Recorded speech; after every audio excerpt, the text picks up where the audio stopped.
इस कार्यक्रम के पुण्यार्चक है श्री महावीर प्रसाद जैन, श्रीमती जतन देवी, श्री कमल जैन, श्रीमती अनीता जैन, श्री मुकेश जैन, श्रीमती मैना जैन, तपेश जैन, मितुला जैन, अनुषा जैन, कृति जैन, स्नेहा जैन, दार्शनी जैन, महिपाल जैन, मीनाक्षी जैन, शुभम जैन, मर्यादा, कृतिका एवं समस्त परिवार। फर्म श्री द्वारिका मार्बल, कथन एक्सपोर्ट, यथार्थ emerald stone, Riddhi Siddhi mining, तलाई, काकरोली वाली, जिला राजसमंद, राजस्थान।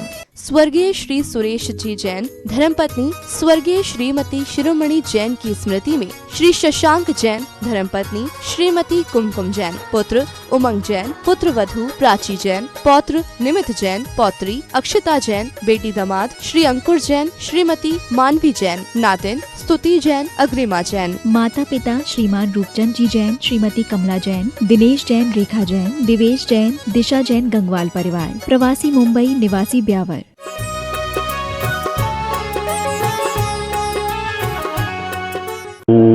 नमः सिद्धेभ्यः। जय श्री ओम नमः सिद्धेभ्यः। जय श्री ओम नमः सिद्धेभ्यः। सर्वमंगल मांगल्यं सर्वकल्याणकारकं प्रधानं सर्वधर्माणां जैनं जयतु शासनं। जैनं जयतु शासनं। पंच परमेष्टि भगवान की आचार्य श्री गुरुवर कुंद कुंद महाराज की आचार्य श्री गुरुवर विद्यासागर महाराज की पल पल स्मरणीय परम पूज जगत पूज निर्यापक श्रवण मुनि पुंगव सुधा सागर जी महाराज की जय हो। आचार्य संघ की जय हो।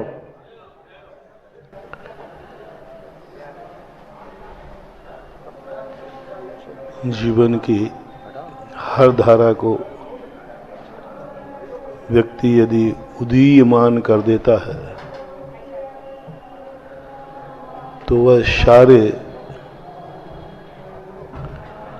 अभावों को जीत लेता है। जिंदगी में दुख भी आवे तो उस समय सोचना है इसके बाद सुख आने वाला है। शाम को ये मत सोचो कि शाम हो रही है, ये सोचो शाम को कि 12 घंटे बाद उदय आने वाला है। कब सोचना है? शाम को। शाम पर यदि हम विचार करेंगे तो लगेगा घबराहट होगी, अंधेरा आ रहा है, रात आ रही है, प्रकाश चला गया, अंधकार हो जाएगा, भय हो जाएगा, नकारात्मक शक्तियां वो समझेंगी कि ये भयभीत है, नकारात्मक शक्तियां हम पर हावी हो जाएंगी। और उसी समय हम सोचें कि नहीं, सूर्य अस्त नहीं हुआ है, 12 घंटे बाद उदय में आने के लिए अस्त हुआ है। यदि अस्त नहीं होता तो फिर उदय होता क्या? यदि सूर्य कभी अस्त ही नहीं होता, ऐसे स्थान है जहां पर कभी मंगल नहीं होता, प्रभात काल नहीं होता, न सूर्य का उदय होता है न अस्त होता है, वहां प्रातः काल नहीं होता, मांगलिक मुहूर्त नहीं होता। देवताओं के कोई मांगलिक मुहूर्त होते ही नहीं, उनके कोई शुभ मुहूर्त नहीं होता देवताओं, क्योंकि अशुभ नहीं होता। भोग भूमिया में कोई शुभ मुहूर्त नहीं होता, क्योंकि अशुभ नहीं होता। प्रातः काल की जो महिमा अपने यहां गाई गई है, उन स्थानों पर नहीं गाई गई जहां रात ही नहीं होती है। बताते ऐसे इस दुनिया में भी कुछ स्थान हैं जहां रात 6-6 महीने तक रात नहीं होती, तो वहां प्रातः काल नहीं होता। सोचे प्रातः काल कब होगा?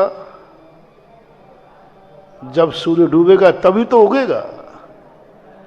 यदि वो दिखता रहा तो फिर उदीयमान कैसे? तो हमें देखना है कि जो अस्त हो रहा है यह उदय आने की प्रक्रिया है। पेड़ पर नए पत्ते चाहिए है तो पुराने पत्तों को गिरना होगा। हम सोचें ये पत्ते जो गिर गए हैं ये पतझड़ नहीं है, नए पत्ते आने की प्रोसेस है। नए पत्ते इसके बिना आ ही नहीं सकते, क्योंकि जब तक पुराने पत्ते गिरेंगे नहीं, नए पत्ते कहां से आए? इसलिए पुराने पत्ते गिरते समय हमें निराश नहीं होना है। पुराने गिरते समय पत्तों पर हमें निराश नहीं होना है। हमें यह सोचना है ये नए पत्तों के लिए स्थान खाली हो रहा है, इसके बिना नए पत्ते आ ही नहीं सकते। और प्रकृति कहती है पेड़ से, तुम्हें नए पत्ते हरियाना है तो पुराने पत्ते को टूटना जरूरी है। मौत जब आती है तो ये मत समझो कि मैं मर रहा हूं। बिना मरे बिना जन्म उत्सव हो ही नहीं सकता। जो जन्मते नहीं वो मरते नहीं, उनके यहां जन्म दिवस नहीं मनाया जाता, बर्थडे नहीं मनाते, वो बना ही नहीं सकते, क्योंकि उस गति में मरण ही नहीं है। कोई मरण ही नहीं तो अब जन्म दिवस क्या मनाए? तो जब मौत होती है तो ये सोचना चाहिए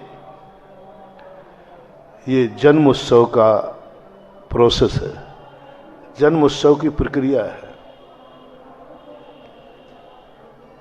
जब कोई बीज मिट्टी में जाता है तो ये मत सोचना चाहिए मिट्टी में गया है, यही फल होने की प्रक्रिया है। सब तरफ जितनी नकारात्मक स्थितियां हैं उनके पीछे पॉजिटिव छुपा हुआ है।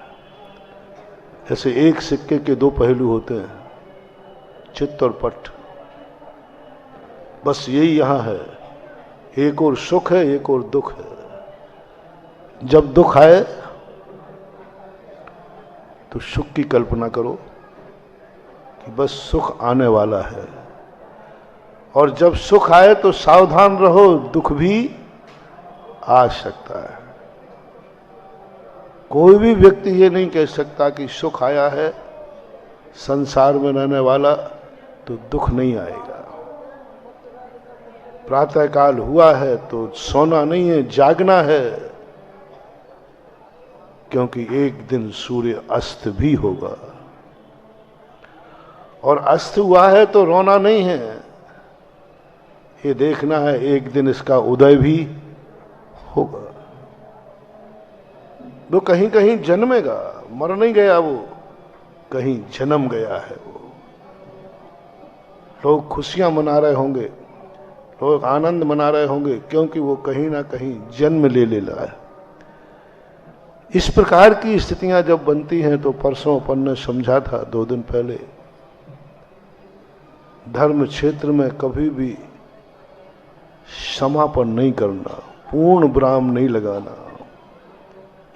हर धर्म क्रिया पे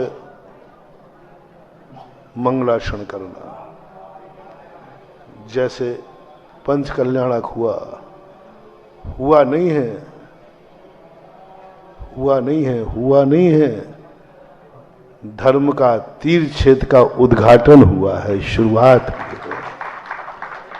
ये पंचकल्याण तो मंगलाचरण था, पर 2 दिन पहले अपन ने कहा था ये तो मंगलाचरण था। और इस मंगलाचरण ने तो हमें दिया है अभिनंदन तीर्थ क्षेत्र। इसी मंगलाचरण ने तो दिया है हमें इतनी बड़ी मूर्तियां। इसी मंगलाचरण ने तो दिया है ये 24 नंदीश्वर सहस्रकूट। इसी मंगलाचरण ने तो हमें दिया है पाषाण में भगवान का रूप। मंगलाचरण के पहले हमारे पास पाषाण था, धातुआं थी, जड़ था, कोई उनका मूल्य नहीं था। पंचराणक के पहले ऐसे ही मूर्तियां पड़ी हुई थी जमीन में, कोई भी छू रहा था, मजदूर भी छू रहा था, जूते चप्पल पहन के भी लोग, कोई वैल्यू ही नहीं थी। लेकिन पंच कल्याणक कितना बड़ा कार्य किया। पंच कल्याणक ने उस निर्मूल मूर्तियों को अनमोल भगवान बना दिया, अनमोल भगवान। आज कोई छू के दिखाया शुद्ध वस्त्रों में, आज कोई जूते चप्पल पहन के जाए मंदिर में, आज वो भगवान का रूप लेकर कोई मूर्ति नीचे रख के तो देखे हो, क्योंकि मूर्ति हो तो नीचे रख दूं, अब तो भगवान हो, भगवान कभी तुम रखोगे भी तो वो नीचे आने वाले नहीं है, वो तो सदा उच्च आसन पर विराजमान रहते हैं। ऐसी स्थितियां जब हमारे जीवन में घटित होना शुरू हो जाती हैं तो हमारे जीवन में सारी नकारात्मक स्थितियां। एक व्यक्ति के पास एक झोपड़ी थी, उसका बेटा नास्तिक था और नास्तिक होने के बाद उसका पिता आस्तिक था, बहुत आस्तिक था। एक दिन हवा चली, आधी झोपड़ी उड़ गई। बेटा खिंचिया गया, बोले क्या होता है आपकी भक्ति से? आप वहां भगवान की भक्ति कर रहे थे, यहां झोपड़ी उड़ गई, कुछ नहीं बचा, देख लो आप क्या हुआ आपकी भक्ति से। पिताजी ने कहा बेटा पूरी उड़ गई कि आधी बची है? बोले साहब आधी उड़ गई है। बोले बेटा ये झोपड़ी पर मेरी अधिकार नहीं है, दो हिस्सा है, आधा तेरा आधा मेरा। तो मैं भगवान की भक्ति कर रहा था तो मेरे हिस्से की बच गई, तेरे हिस्से की उड़ गई। तू भी भक्ति कर रहा होता तो शायद बच जाती। ये सोच हमारे जीवन में आना चाहिए। यह सोच हमारे जीवन में यदि पॉजिटिव आ जाए तो हम बहुत कुछ जो हम हासिल नहीं कर सकते वो हासिल कर सकते हैं। निराशा आशा में बदल जाती है और आशा पर आसमान टिका रहता है। सारी दुनिया एक विश्वास और एक आस्था के बल पर चल रही है। आस्था और विश्वास जब व्यक्ति के मन में आ जाता है तब वह व्यक्ति बहुत सी बड़ी बड़ी शक्तियों को भी जीत लेता है।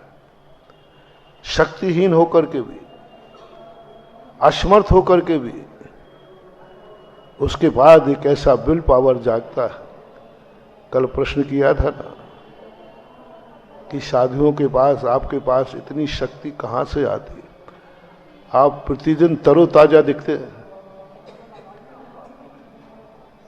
आप कभी विश्राम ही नहीं करते कि बस अब भैया देखो 3-4 दिन कोई बात नहीं करेगा मेरे से, पंच कल्याणक में मैं बहुत थक गया हूं। और मेहनत हुई है कि नहीं ये तो बताओ। तो अब हमें कायदा से 2-3 दिन बिल्कुल रेस्ट करना चाहिए थे। अब रेस्ट करूं कहां? बेड रेस्ट होता है? बेड तो है ही नहीं।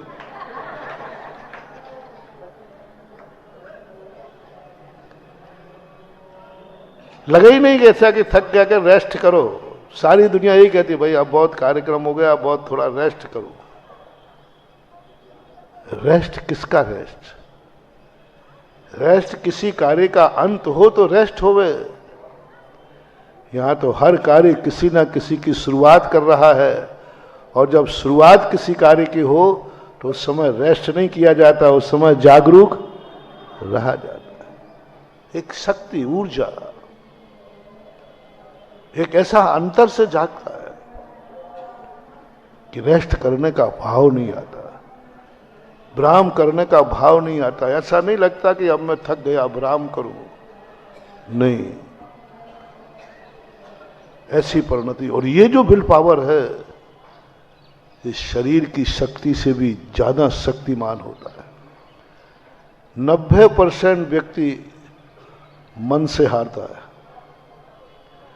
90% व्यक्ति के मन में कमजोरी रहती है, वो नहीं समझ पाता, वो डरता है, भय होता है, ये करूं ये करूं ये करूं तो ये हो जाएगा। हम अपने 10% शक्तियों का प्रयोग कर रहे हैं और हम 100% सुखी है, लेकिन सुख हमें 10% मिल रहा है। 10% हम सुख का अनुभव कर रहे हैं और हमारे पास सुख 100% है। आज पंचम काल की अपेक्षा कहो तो हमें 50% तो सुख है, लेकिन अनुभूति में 5% आ रहा है। 45% कहां जा रहा है? नकारात्मक सोच, भय, अनेक प्रकार के विकल्प हमें उससे भयभीत करके वंचित कर देते हैं। और जब व्यक्ति ये सोचने लग जाए कि नहीं, अभाव में सद्भाव की अनुभूति यदि हमें हो जाए तो हम पूरी शक्ति का आनंद ले सकते हैं। एक बार हमने कहा था कि हमें जितना मरने का डर है उतना जीने का आनंद नहीं है। मरने का डर ज्यादा है, जीने का आनंद खो रहे। हमारे पास धन है अटैची में, हमें धन का आनंद कम है, लुटने का भय ज्यादा है।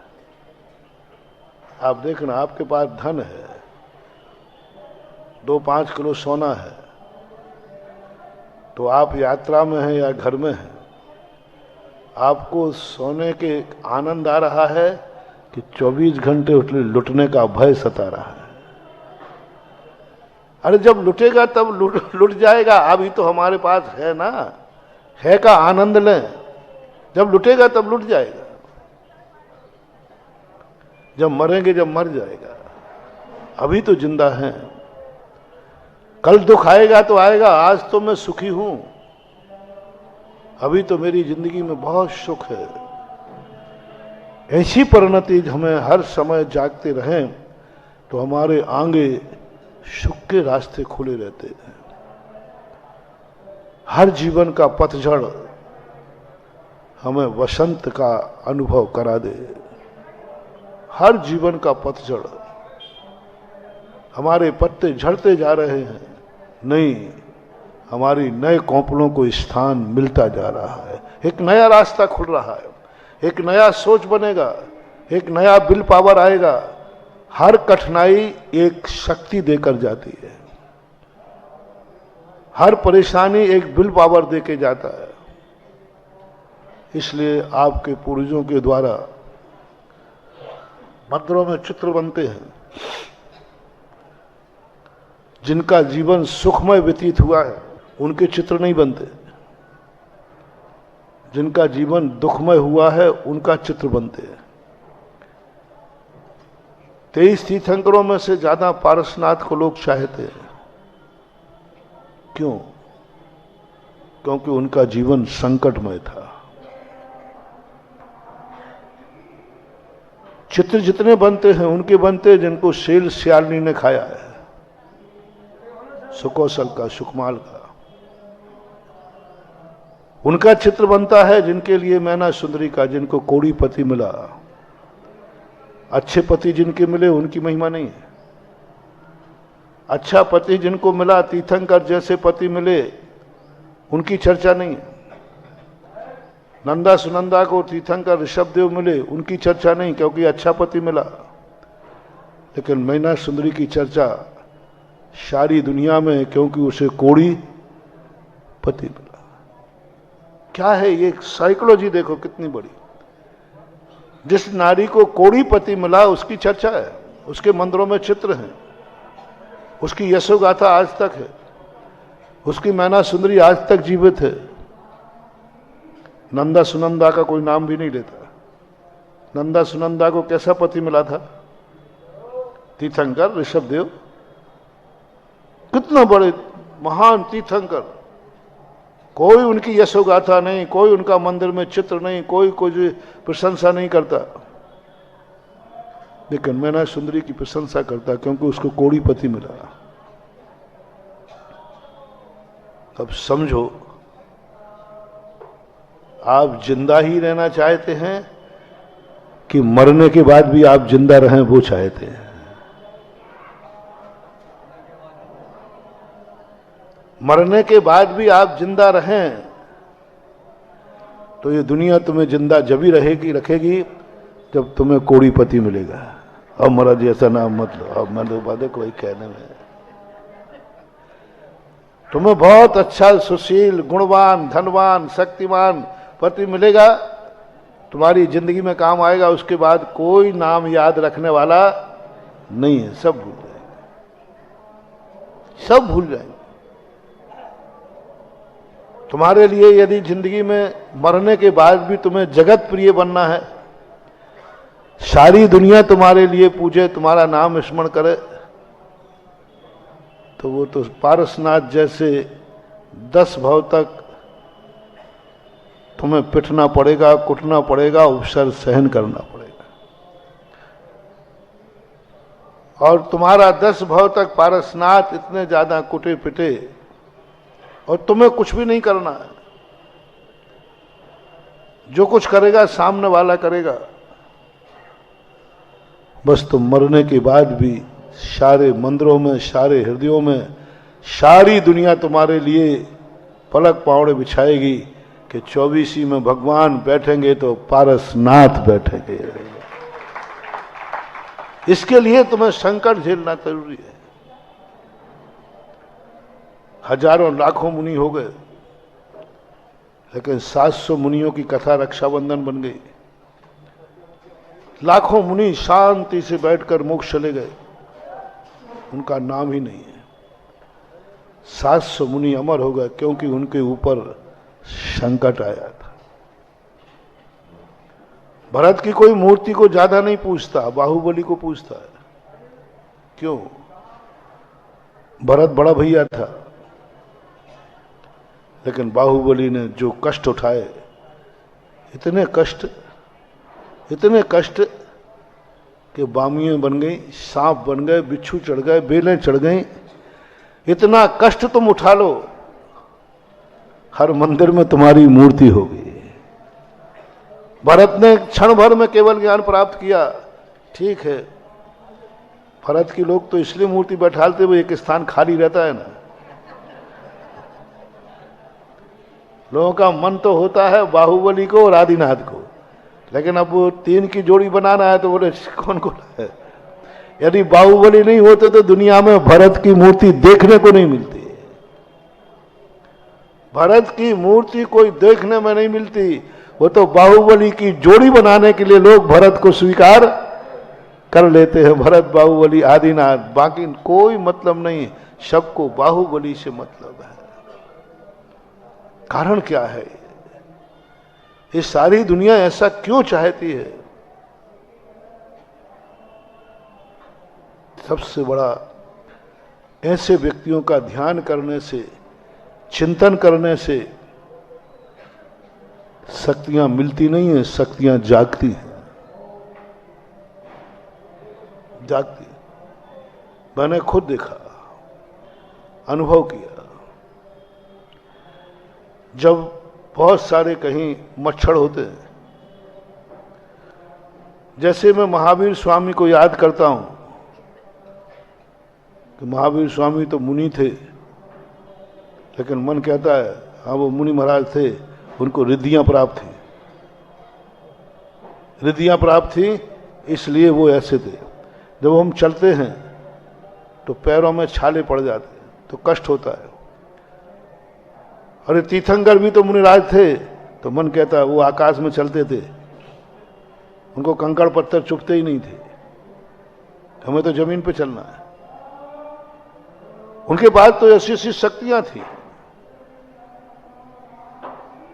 तकलीफ बढ़ जाती है, मन और ज्यादा कहता है उनकी बराबरी मत करो, वे बहुत शक्तिमान थे, आकाश में चलते थे, नीरस भोजन करने की बात करो।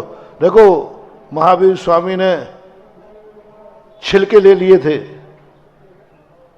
भोजन मालूम गड़बड़ आवे ना तो छिलके ले लिए थे, तो मन कहता है मालूम है उनके हाथ में ऐसी रिद्धि थी कि छिलके जाए वो खीर बन जाती थी, इसलिए खा गए, छिलके होते तो होता थे। अब मन तो बेईमान है, देखो मन तो तुरंत बहाना बना देता। छिलके थे उनके हाथ में, रिद्धि थी, सर्पी रिद्धि, क्षीर श्रावी रिद्धि, अमृत श्रावी रिद्धि। कुछ भी उनकी अंजलि में जाएगा वो खीर बन जाएगा, अमृत बन जाएगा, स्वाद, सब स्वाद आ जाएंगे उसमें। इसलिए उन्होंने छिलके खा लिए। यहां तो छिलके खाओ तो गले से नहीं निकले, मन बड़ा बदमाश है, उन्होंने निकाल दिया रास्ता। अब देखना, विल पावर देखना, जैसे याद करते हैं कि शकौशल महाराज को शेरनी खा रही थी, जैसे उनका ध्यान करते हैं इतना विल पावर बढ़ जाता है, इतना विल पावर बढ़ जाता है, मच्छर काटते रहते हैं और सामयिक होती रहती है। वो महावीर स्वामी से चिंतन से नहीं आया, क्योंकि महावीर स्वामी का जीवन सुखमय था, बहुत सुखी थे वो, बहुत सुविधाएं थी उनको। लेकिन ऐसे जीव को याद करो जिसको कोई सुविधा नहीं थी, ताकत बढ़ती है। पारसनाथ की पूजन दर्शन करने से कभी आप प्रैक्टिकल करना, जब आपको दुश्मन बहुत सता रहा हो तो आप किसी और भगवान का ध्यान मत करना, नहीं तो आपको बहुत परेशानी आएगी। आप पारसनाथ का ध्यान करना, विल पावर जागेगा, विल पावर जागेगा। हम शक्तिहीन है इसलिए वो मुझे दबा रहा है। पारसनाथ तो शक्तिमान थे, वो तो सर्वशक्तिमान थे, वो चाहते तो कमठ को नाश कर सकते थे, लेकिन उन्होंने नहीं किया। मैं भी तो उन्हीं का भक्त हूं। आप प्रैक्टिकल करना, जो क्रोध था वो कुछ शांत हो जाएगा पारसनाथ का चिंतन करने से, और तीर्थंकर का नहीं। और तीर्थंकर करने से कहेंगे हाँ उनको किसी ने गाली नहीं दी इसलिए उनको गुस्सा नहीं आता, कोई देता तो पता चलता, मन बहाना बना लेगा, बहुत बहाना बना लेगा। इसलिए पूर्वजों ने सुखी जीवों पर कथाएं कम लिखी, दुखी जीवों पर कथाएं लिखी। जितने तुम व्रत करते हो उन सब की कथाएं लिखी, जिन जिन पर संकट आए उन पर कथाएं लिखी। किसी सुंदरी पर कोई कथा नहीं लिखी गई, दुर्गंधा पे कथा लिखी गई। किसी महाराज की भक्तन पे कथा नहीं लिखी गई, उस पर लिखी गई जिसने धर्म के प्रति, महाराज के प्रति विरोध किया। वो दुर्गंधा की कथा लिखी गई, उस पापन पे कथा लिखी गई, और उस कथा को देख करके लोगों ने आश्चर्य कर लिया दुर्गंधा को लेकर। जितनी भी तुम्हारी कथाएं हैं उन सब कथाओं के अंदर यही स्थिति भरी पड़ी है कि एक भी जीवन सुखमय जीवन नहीं है, और इनके जीवन का तुम चिंतन करो। तुम सुखी आदमी को मत देखो, तुम देखो कि दुखी से सुख कैसे प्राप्त किया जाता है, दुख से कैसे सुख प्राप्त किया जाता है, बुरे दिन से अच्छे दिन कैसे आते हैं, संकट में पड़ा हुआ व्यक्ति संकट से कैसे निपटता है। जब हम चारों तरफ से संकट से घिर जाएं तो ऐसे व्यक्ति का ध्यान करो जिसने खूब संकट झेले हो, उस संकट से वो कैसे निकला, कैसे निकला। आज सारी दुनिया में, महाभारत में सबके ऊपर संकट आए, लेकिन सब अभिमन्यु को याद करते। पांडवों के और भी बेटे मारे गए, पांडवों के और भी बेटे मारे गए, सभी पांडवों के बेटों की आहुति हुई है, लेकिन किस बेटे का नाम तुम्हें याद है? धर्मराज का बेटा भी युद्ध में मारा गया। किसी को नाम है कि धर्मराज के बेटे का नाम क्या था? धर्मराज तो बड़े थे ना, उनका तो बेटा तो था ही। क्या नाम था? धर्मराज के बेटे का नाम क्या था? लिखा है, ऐसी बात नहीं है, लिखा है, लेकिन याद कोई चर्चा ही नहीं करता। और भी बेटे भीम के, नकुल के, सहदेव के, अर्जुन के और भी बेटे थे, लेकिन सबसे ज्यादा किसका नाम है? क्यों क्यों क्यों उसकी कथा को जीवित रख रहे हो? क्यों उस कथा को बार बार याद दिलाते हो? क्यों उस कथा का नाम बार बार लेते हो जिसकी ऐसी दुर्दशा हुई हो? अभिमन्यु की कथा पढ़ करके हमारी शक्तियां जागती हैं, हमें भूल का अंदाजा होता है, क्योंकि वह बुरी तरह मरा था। सब बेटे मरे हैं एक एक तीर से, सब बेटे मरे हैं युद्ध लड़ते लड़ते, इसलिए उनकी कोई चर्चा नहीं, लेकिन इसे अन्यायपूर्वक मारा गया। सब जितने बेटे मरे शहीद हुए, न्यायपूर्वक मरे क्योंकि लड़ रहे थे, लेकिन अभिमन्यु मरा अन्यायपूर्वक, उसे अन्याय के तरीके से मारा गया, कानून के लहत होकर के मारा। कानून का कोई धज्जियां उड़ा दे, कानून की धज्जियां उड़ा दे, युद्ध नीति खत्म कर दी। नीति थी निहत्थे पर कोई शस्त्र, नीति थी एक को एक ही लड़ेगा, नीति थी पैदल वाले से पैदल वाला रहेगा, हाथी वाले से, ये नीतियां थी।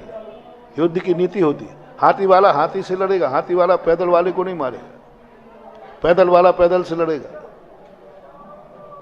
और शस्त्र है तभी तक लड़ेगा। शस्त्र यदि किसी ने नहीं है तो फिर उस पर तीर नहीं उठाएगा। लेकिन अभिमन्यु के सामने ये सारे अन्याय निहत्था हो गया। एक ने नहीं, 8-8 लोगों ने मिलकर मारा, निहत्थे को मारा, अन्यायपूर्वक मारा, दुर्दशा करके मारा, यातनाएं देके मारा। उसकी कथा अमर हो गई। उसकी कथा को लोग आज याद करते हैं। क्यों क्यों ऐसे जिसके साथ अन्याय हुआ हो, अन्यायपूर्वक मारा गया हो, उसकी कथा क्यों करते? उसकी कथा से हमारी शक्तियां जागती हैं। बहुत बड़ा रहस्य खोल रहा हूं महानुभाव, आप इनको पढ़ो। क्यों ऐसा आचार्यों ने, क्यों शास्त्रों में ऐसे लोगों की बार बार कथाएं की, ऐसे लोगों की बार बार चर्चाएं की, और उनको मरने नहीं दिया। मर करके भी आज उनकी कथा जीवित है। क्यों? वो तो पापहीन थे, पापवान थे, पुण्यहीन थे। ऐसा बुरी तरह मरने वाला व्यक्ति कैसे हो गया? लेकिन उन्होंने कहा वो क्या थे, कैसे थे, तुम इसका ध्यान करो तो तुम्हारे अंदर ऐसी शक्ति जागेगी कि जो भूल अभिमन्यु ने की है वो भूल तुम्हारी मां नहीं करेगी। अभिमन्यु का ध्यान करो। अभिमन्यु का ध्यान करने से ये तुम्हारे अंदर पुण्य बंधेगा। अभिमन्यु की कथा याद करोगे, तुम्हारी जिंदगी में पॉजिटिव एनर्जी आएगी, पॉजिटिव एनर्जी आएगी। गर्भवती मां से मेरा कहना है, सुभद्रा को याद करो, अभिमन्यु का जीवन याद करो। तुम्हारे अंदर ऐसी शक्ति जागेगी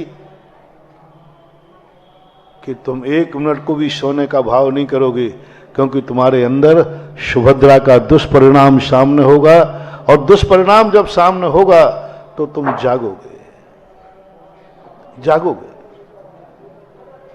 दुखदाई व्यक्ति का, कठिन व्यक्ति का, परेशान व्यक्ति का आप देखना, कभी अभिमन्यु का चित्रण करना, आपका मन दया से भर जाएगा, आपका मन सहानुभूति से भर जाएगा। आपसे पूछा जाए कि महाभारत में इतने लोग मारे गए, अभिमन्यु भी मारा गया, आपकी सहानुभूति किसके प्रति है? क्यों? क्यों? देखो दुआ, अब देखो दो तरफ से सोचना, सारा जगत को अपने बस में करना है, तो तुम्हें कोई अन्याय पूर्वक मारे, सारा जगत तुम्हारा हो जाएगा।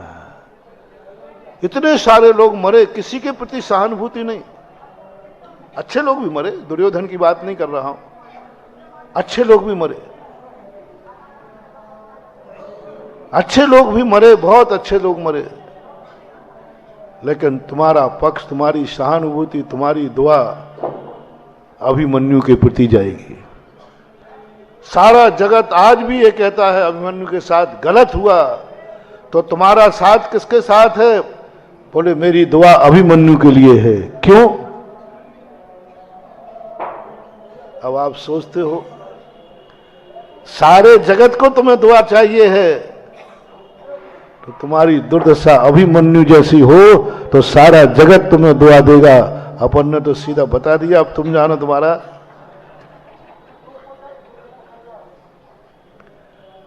राजीव गांधी कभी जीत नहीं सकते थे, राजनीति से परे थे, राजनीति का काखा भी उनको नहीं आता था, कुछ भी नहीं। संजय तो फिर भी जानता था, लेकिन राजीव तो भोले भंडारी थे। लेकिन किस तरीके से जीता, किसने जिताया? न इंदिरा गांधी की इस बुरी तरह मौत होती और न राजीव गांधी एक पक्षी होकर के सारे देश का वोट मिलता। देश का वोट उसको मिलता है जिसने कुछ खोया है, जिसने खोया है। मां खो दी। इंदिरा गांधी की मौत सुनते ही हर व्यक्ति, विपक्षी, हमने खूब जो समय देखा, कट्टर दूसरी पार्टी वाले, उन्होंने भी वोट। तो मैंने उस समय भी कहा था, राजू भैया ये वोट तुम्हें नहीं मिल रहा है, ये मम्मी की मौत का पैगाम है जो तुम्हें मिल रहा है। शायद इंदिरा गांधी जीवित होती और चुनाव लड़ती तो इतना बड़ा समर्थन नहीं मिलता जितना उस समय मिला। क्यों? क्या कारण है सहानुभूति का? वह सहानुभूति उनके लिए एक ऐसा वरदान सिद्ध हो गई, बहुत बड़ी। इसलिए जब जीवन में कोई विपरीत परिस्थिति आती है तो समझ लेना कोई ना कोई बर्बरीक तुम्हारे लिए तैयार हो रहा है। तुम डरो मत, तुम घबराओ मत, तुम नकारात्मक मत सोचो। जितनी जितनी तुम्हारी परिस्थितियां आ रही हैं, तुम्हारी व्यथा कथा में बदल रही है। व्यथा ही कथा में बदलती है। मैंने कहा ना, हर कथा किसी ना किसी व्यथित जीव की है। हर कथा में व्यथा है। चाहे रामचंद्र जी की उठा लो, कथा है राम, क्योंकि उनकी व्यथा थी उनके जीवन में। तो व्यथा से तुम घबराओ मत। व्यथा जो है, जब जब तुम्हें व्यथा आए, पॉजिटिव सोचो, ये व्यथा नहीं है, एक कथा का शुरुआत है, कथा का मटेरियल है। तुम्हारी भावना है कि तुम्हारे ऊपर भी एक कथा लिखी जाए, है? हाँ महाराज, भावना है। तो पहले बताओ तो सही, व्यथा क्या है? व्यथा के बिना कथा बनती नहीं, और कथा शुभ होती है। तत्संग कथाम जगताम दुरतानि हंति। कितनी बड़ी बात पूज्यवर ने कही। कि हे भगवान, तुम्हारी कथा ही जग के पाप हरने वाली है, और कथा जब बनेगी जब तुम्हारे जीवन में व्यथा रहेगी। तो क्यों ना आज अपन ये मोटिवेशन लें कि हमारे जीवन की हर व्यथा, पॉजिटिव सोचो, ये व्यथा नहीं है, ये कथा का मंगलाचरण है, शुरुआत है। ये कथा लिखने का संकेत है, ये कथा बनने वाली है, जिस कथा को सारा जगत बांचेगा। जितनी जितनी जिस कथा में व्यथा होगी, उतनी ही वह कथा जगत में प्रसिद्ध होगी। श्री राम की जीवन का कोई मानो, और 8 राम और हुए, उनकी जगत में कोई ख्याति नहीं है। क्यों? उनके जीवन में कोई व्यथा नहीं, कोई व्यथा नहीं, सुखपूर्वक जिए, सुखपूर्वक चले गए। उन 8 का नाम भी हमें याद नहीं होगा। लेकिन रामचंद्र जी जो बलभद्र थे, वो बलभद्र इतनी कथा की, आज उन पर कथाओं पर कथाएं लिखी जा रही। कुछ नहीं बंधु, उनके जीवन की व्यथा ने उनको कथा के सिंहासन पर बैठाल दिया। किसने बैठाला? व्यथा ने। व्यथा ने कथा के सिंहासन पर बैठाल दिया। यदि उनके जीवन में व्यथा नहीं होती तो वो भी 8 बलभद्रों के समान उनकी कथा शास्त्रों में नाम मात्र लिख के रह जाते। एक भी बलभद्र के ऊपर, 9 बलभद्र होते हैं, एक भी बलभद्र के ऊपर कोई पुराण नहीं लिखा गया, एक भी पुराण नहीं है। बस अंतर्गत उनकी एक छोटी सी लिख देते हैं कि ये भी बलभद्र हुए थे, लेकिन अलग से किसी बलभद्र के ऊपर कोई पुराण लिखा गया हो, मुझे पढ़ने में नहीं आया। एक भी बलभद्र के ऊपर पुराण नहीं। किसी ने लेख नहीं लिखे, 2 लाइनें लिखना भी पसंद नहीं किया, नाम दे दिया ये बलभद्र हुए थे बस। लेकिन श्री राम भी बलभद्र थे जैन दर्शन के अनुसार। इनके ऊपर इतना साहित्य लिखा गया, इतना साहित्य लिखा गया। जैन दर्शन में इतना साहित्य किसी तीर्थंकर के ऊपर नहीं लिखा गया। किसी तीर्थंकर के, जैन दर्शन के मूल भगवान कौन है? तीर्थंकर। लेकिन उनके ऊपर इतना साहित्य नहीं है जितना कि साहित्य श्री राम पर लिखा गया। सब दर्शनकारों ने, भारतीय, ऐसा एक भी व्यक्ति नहीं है भारत में किसी भी संप्रदाय का भगवान जिसको सभी ने माना हो। आपके 24 तीर्थंकरों को किन्होंने माना? ब्रह्मा विष्णु महेश को किसने माना? ईसा मसीह को किसने माना? आदि आदि जो भी है सबने अपने अपने माने। भारत के लोगों, बौद्ध को किसने माना? बौद्धों ने बस, और कोई नहीं मानता। सब ने अपने अपने संप्रदाय, बौद्ध को बौद्ध मान रहा है, महावीर को महावीर जैनी मान रहे हैं, विष्णु को वैष्णव मान रहे हैं। लेकिन एक मैंने चिंतन किया कि एक श्री राम ऐसी क्या शक्ति थी इसे हर संप्रदाय ने माना। वैष्णव में राम की कथा, जैनियों में राम की कथा, बौद्धों में राम की कथा, जितने भारतीय दर्शन हैं, एक भी दर्शन नहीं है जिस पर रामचंद्र जी के ऊपर कथा लिखकर अपनी लेखनी को धन्य ना माना हो। क्यों? अन्य बलभद्रों में क्यों नहीं, हर तीर्थंकरों पर इतना लेख क्यों नहीं? क्योंकि इनके जीवन में व्यथा नहीं थी, और व्यथा के बिना कथा, और रामचंद्र जी के जीवन में व्यथा की कमी, कौन सी बात का सुख था उनको?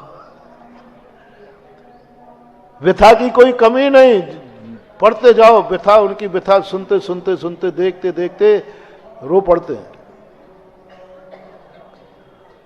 और उसी व्यथा ने आज श्री राम को सारे भारत के हर संप्रदाय के उच्च सिंहासन पर बैठाल दिया। बोलो, व्यथा से बचाऊं तुम्हें या तुम्हारे पे कथा लिखाऊं।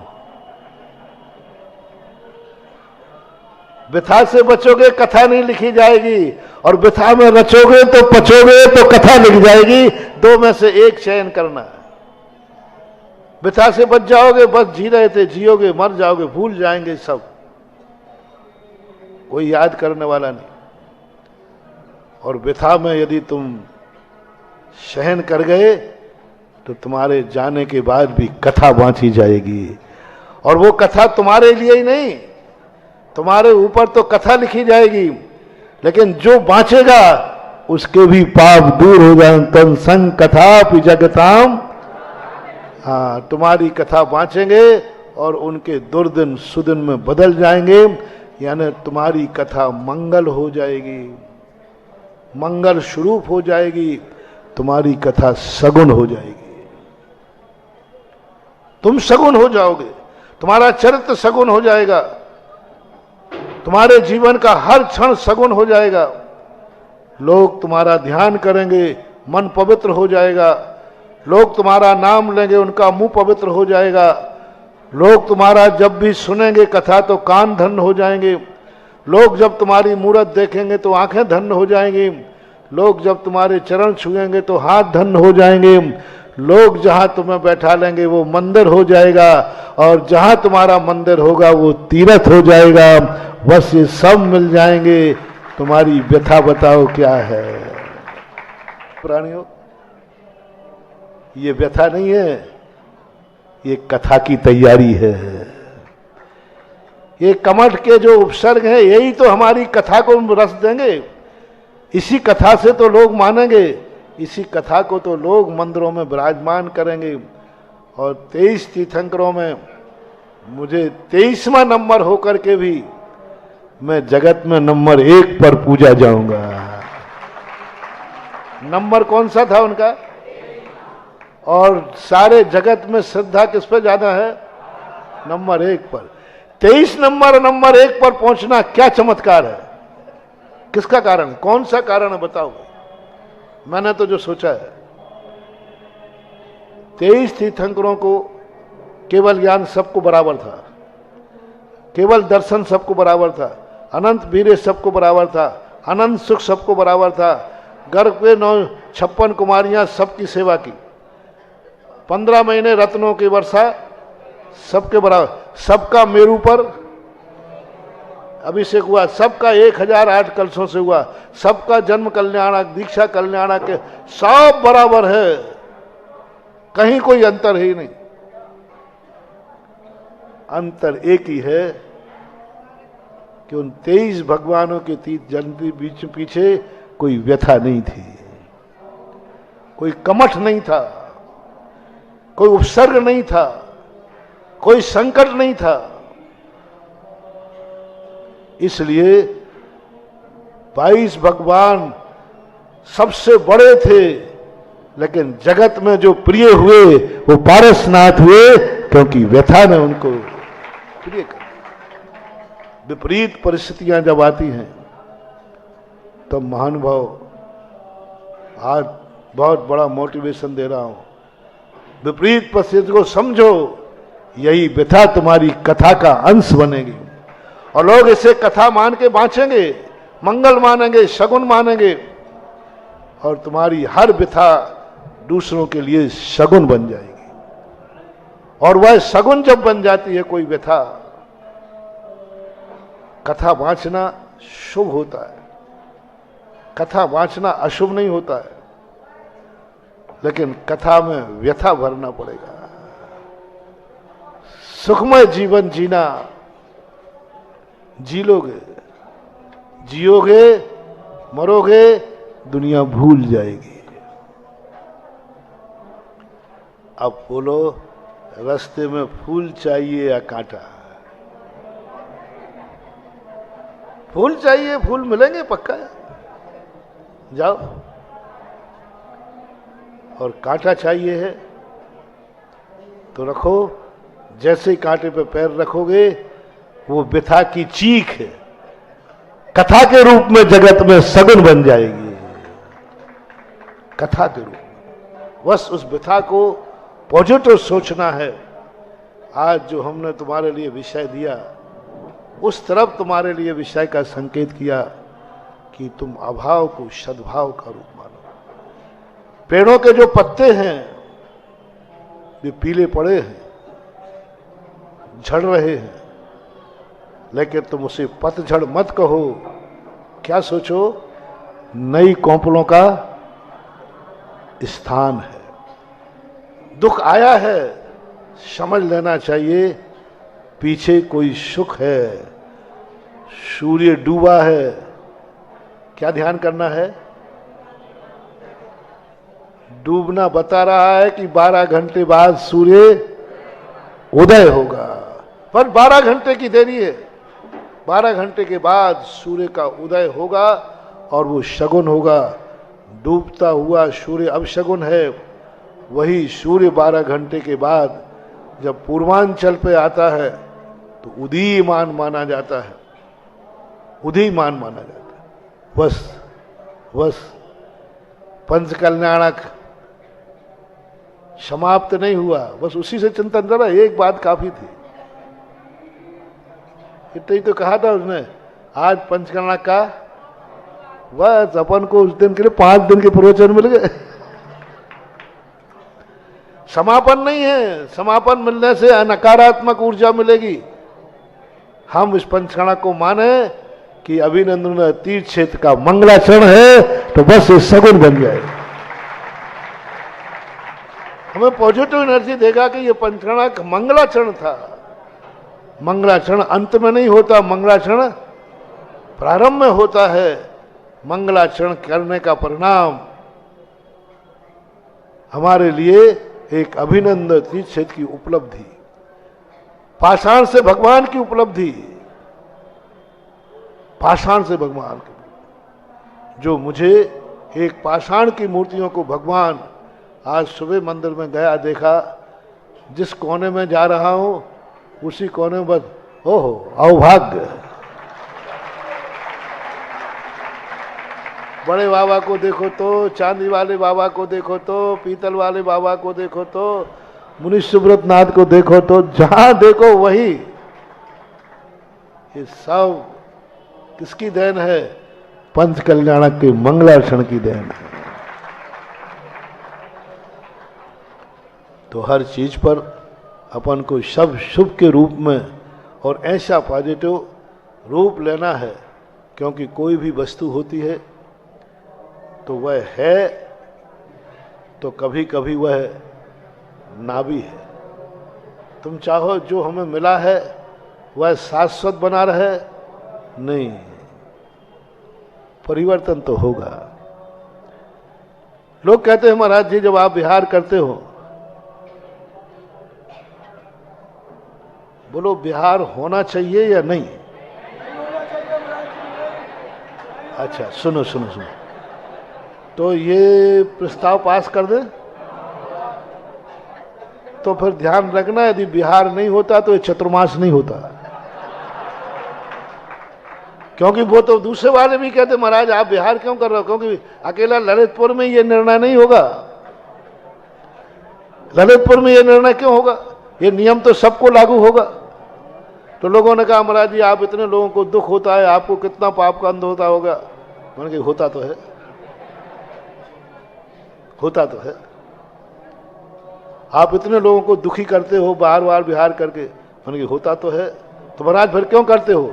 नहीं सुनो, एक गांव को तो दुख होता है, लेकिन जिस तरफ मुख कर लेते हैं उस सारे गांव को खुशी होती है, तो वो पुण्य ज्यादा है कि पाप ज्यादा है? बोलो जब विहार करता है साधु जिस तरफ, तो उस तरफ के लोगों को सुखियों की संख्या ज्यादा है कि दुखियों की? सुखियों की जनता ज्यादा है। तुम फिर रहे हो कि माला फिर रहा है कि भगवान विहार नहीं हो, और सारा जगत माला फिर रहा है कि विहार कब हो और हमारे लिए लाभ मिले। एक एक दिन गिन रहे हैं, एक एक घंटे गिन रहे हैं टीकमगढ़ वाले। दीपक जल रहे हैं, भक्तांबर जल रहे हैं, शांति धारा हो रही है। हे भगवान महाराज की बुद्धि पलटो। मालाएं फिर रही खूब, भगवान कब उठेंगे। तो ये तो संसार का नियम है, और उस नियम के अनुसार कोई कहीं जाता आता नहीं है। जाना आना तो औपचारिकता है, जाना आना तो औपचारिकता है। साधु कभी जाता नहीं है। फर्क इतना है कि अभी आंख खोलने पर दिख रहा हूं, जाने के बाद आंख बंद पे दिखूंगा। तुम्हारी तौबत चाहिए।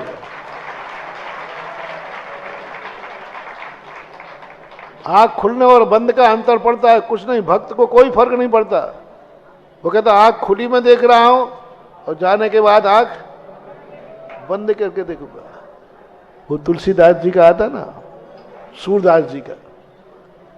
एक बार सूरदास कुएं में गिर गए तो उन्होंने भक्ति की। बताते कृष्ण जी आए, उन्होंने बचा लिया और बचा के वो जाने लगे। तब सूरदास क्या कहते हैं कि आप क्यों जा रहे हो? बोले हमें जाना जरूरी है, क्योंकि तुम्हारे जैसे बहुत सारे भक्त अभी नदी के कुओं में पड़े हैं, इसलिए जाना पड़ेगा। तब सूरदास कहते हैं बाएं छुड़ाए जात हो मोह निर्बल को जान, हृदय से जब जाओगे तब जानू बलवान। हृदय से नहीं जाएंगे महाराज कभी। हृदय से जब जाओगे तब जानू बलवान। जाओ, तुम हृदय से निकल के जानो तो तुम्हें बलवान जानू। ये भक्त का विल पावर होता है कि भगवान हो चाहे गुरु हो, हृदय से नहीं निकल पाएंगे। सारे भगवान मोक्ष चले गए, लेकिन भक्त ने कहा कि हम में दम होगा तो हम अपने मंदिर में तुम्हें बुला लेंगे। और बुला लिया, अपन ने 24 को बुला लिया। वे 24 ही भाग गए, चले गए सिद्धालय में। अपनी दम थी कि हमारे मंदिरों में त्रिकाल 24 ही बैठी हुई है। ये आस्था और श्रद्धा जब होती है, हृदय शून्य नहीं होना। हृदय शून्य होते ही सब कुछ खत्म हो जाता है। और हृदय में है तो दुनिया कहीं भी इलट उलट हो जाए, हृदय का भगवान ही काम आता है। सही का भगवान तुम्हारे काम नहीं आता, हृदय में बैठा हुआ भगवान काम आता है। सही का भगवान तुम्हारे काम नहीं आता, तुमने जो बैठा लाया मंदिर में ये तुम्हारे काम आता है, क्योंकि ये तुमने बैठा लाया।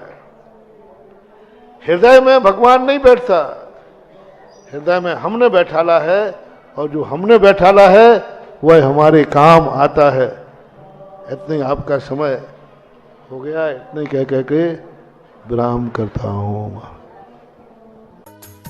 इस कार्यक्रम के पुण्यार्चक थे श्री महावीर प्रसाद जैन, श्रीमती जतन देवी, श्री कमल जैन, श्रीमती अनीता जैन, श्री मुकेश जैन, श्रीमती मैना जैन, तपेश जैन, मितुला जैन, अनुषा जैन, कृति जैन, स्नेहा जैन, दार्शनी जैन, महिपाल जैन, मीनाक्षी जैन, शुभम जैन, मर्यादा, कृतिका एवं समस्त परिवार। फर्म श्री द्वारिका मार्बल, कथन एक्सपोर्ट, यथार्थ emerald stone, Riddhi Siddhi mining, तलाई, काकरोली वाले, जिला राजसमंद, राजस्थान। स्वर्गीय श्री सुरेश जी जैन, धर्मपत्नी स्वर्गीय श्रीमती शिरोमणि जैन की स्मृति में श्री शशांक जैन, धर्मपत्नी श्रीमती कुमकुम जैन, पुत्र उमंग जैन, पुत्र वधू प्राची जैन, पौत्र निमित जैन, पौत्री अक्षता जैन, बेटी दामाद श्री अंकुर जैन, श्रीमती मानवी जैन, नातिन स्तुति जैन, अग्रिमा जैन। माता पिता श्रीमान रूपचंद जी जैन, श्रीमती कमला जैन, दिनेश जैन, रेखा जैन, दिवेश जैन, दिशा जैन, गंगवाल परिवार। प्रवासी मुंबई, निवासी ब्यावर।